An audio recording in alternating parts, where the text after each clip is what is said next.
Hello everybody, and welcome to the D&D podcast. Today, I have a story from the first campaign I ever DM'd. Now, I am going to go ahead and say this up front. It seemed like a good idea at the time. Now, the story begins with all four of my players defeating a boss.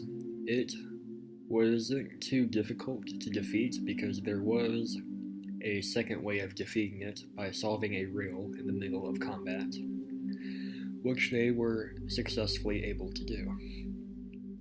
Since they were able to do this, the boss disintegrated, and what was left behind was a small rectangular deck. Now, some of my players have seen YouTube videos before about the magical item, the Deck of Many Things. It is a extremely powerful magical item, and for those of you who don't know what it is, it's a deck of cards that have world-bending and massively universe-changing effects. You pick one at random. Well, as you open the sheath, you have to declare how many you are going to take out. You take out that many cards, and that's how many effects happen to you. Even though some of them do have a draw one extra card feature at the end of it. Now, some of these effects can range from the very good to the very bad, such as you gain a level 4 fire servant to you that is obedient to your will, and the bad, such as your soul gets sucked out of your body and imprisoned in a different plane of existence. So yeah, it's a pretty drastic table overall, but it can be worth the risk when you can have a very rare magical item appear in your hand all of a sudden. So, as some of them knew what this was, they wanted to make an Arcana check on it to see if they recognize it. One of them rolled high enough. I believe they got a 19 plus 3, so I told them that they have heard in legend of the immensely powerful but very dangerous Deck of Many Things. They informed the other players what it was, and I explained to the players who weren't familiar with it the more minute details. And they decided to only use it on dire circumstances. Those dire circumstances came a lot more. They came a lot sooner than they expected, to say the least. When they arrived at the very next town, which was a town that was divided in half by a river, but over time the river got bigger and bigger until the towns became two separate towns. They arrived in one of them, which was very barbaric. It was in complete chaos. There was lawless, and it was ruled by whoever was the strongest. There was actually a law of if you could go up to the mayor and defeat them in combat, then you were the mayor now. So, naturally, not knowing this, they went up to the mayor, and he expected a challenge. They were about level 3 at this point in time, and I had made the mayor a level 9 fighter. So, naturally, he started kicking them 9 ways to Sunday. Eventually, they decided that now was probably a good time to use this deck of cards before they get slaughtered. The player who found it takes out a card, and they drew the card Rogue. Basically what that means is there's a random NPC out there now who is trying to kill you. You don't know who they are, only the DM would. And I just describe, as you take out this card, you see a shadowy figure holding a knife on top of it. It slowly disappears in your hand, and nothing of note happens. He was a little disappointed and was a little confused too, but another player took the deck out of his hand. Now, this player was a fire human who had a noble background. He was fairly snooty to the others during the campaign and put the party at risk several times. And easy to say he wasn't the most liked character of the group. And so he stole the deck of many things out of his hand, and he drew a card. He got the card titled The Void. He was hoping for a card to really help defeat this person, but as he drew this card and saw darkness on it, the card faded away, he just collapsed to the ground off his horse. I should have probably mentioned that he would ride a horse at all times, even when the others weren't, which they never were. So he falls off of his horse onto the ground, motionless. His soul had been ripped from his body and had been imprisoned in the astral plane.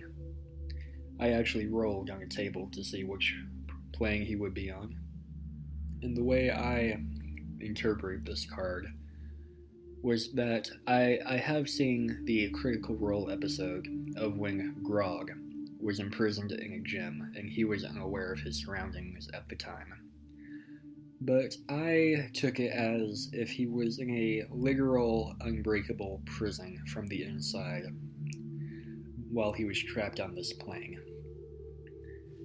And the plane I rolled on a table for, and the plane he rolled was the astral plane.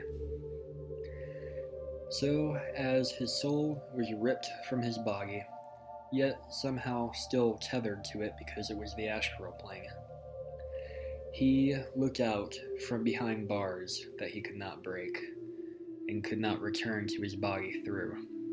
He looked out to see his own body lying there motionless on the ground. After that, the players decided not to use the deck of many things, for sometimes it is a fate worse than death. However, about 3 sessions later, they drew another card, and they leveled up 3 levels. Or it was about 3 levels. So, like I said, sometimes it's good, sometimes it's bad. Another bad instance was about a session after that. They were feeling a little cocky after being pretty successful with the previous draw. They drew a card, which actually had pretty big story implications for that particular campaign. I believe it was called the Demon or the Devil. Basically, a high-level demon or devil would make you their mortal enemy, and they would stop at nothing until you and everything you loved is destroyed. But there already was one, and that was kind of the entire point of that campaign. Because Silverwood, who I had mentioned in a previous campaign, was at that time possessed. And like I said, I do not remember at this moment if it specified demon or devil, but that was the type that Silverwood was possessed by, and which was, it explained the pink eyes and why he was so evil in the first place. And so that card, thankfully for the players, meant nothing that time. Though when I reran this campaign with a different group and I had changed a few elements, such as what Silverwood was possessed by, all of a sudden they were in a lot more trouble. But that's the end of this story and my first experience with the deck of many things. I can definitely say that it definitely changed the game a little. My players in my first game did end up using it a little bit more. One of them drew the Vizier card, which most of the time I really hate it, but one time I really did like it. So the Vizier card, what it does is once within the year that you draw it, you can ask the DM any question, and they have to answer it honestly. Now, that seems very broken, and it definitely is, especially when it comes to puzzles and traps. But one time, and the third time I used it, yes, I put it in 3 different games, and I have stopped doing that since then because it can completely ruin the game. But in the 3rd game, there was a puzzle that they were just not figuring out, and yeah, I made it kind of simple. I mean, I can see why they weren't understanding, and I was trying to help them along, but they still weren't exactly getting it. At that moment, I was glad they had the Vizier card to just ask me what the answer was, because we were all ready to move on at that point. But anyway, that is my first experience with the deck of many things. It can be very overpowered and broken, but it can also be a pretty good plot device, especially if you're okay with a lot of improvisation, which I usually am. To be honest, the 3rd campaign I ever ran was 100% improvised, but that campaign is a story for another day. Until then, give this video a like, comment, subscribe. Let me know if there's anything I can be doing better or different.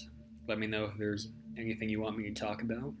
And until next time, roll well.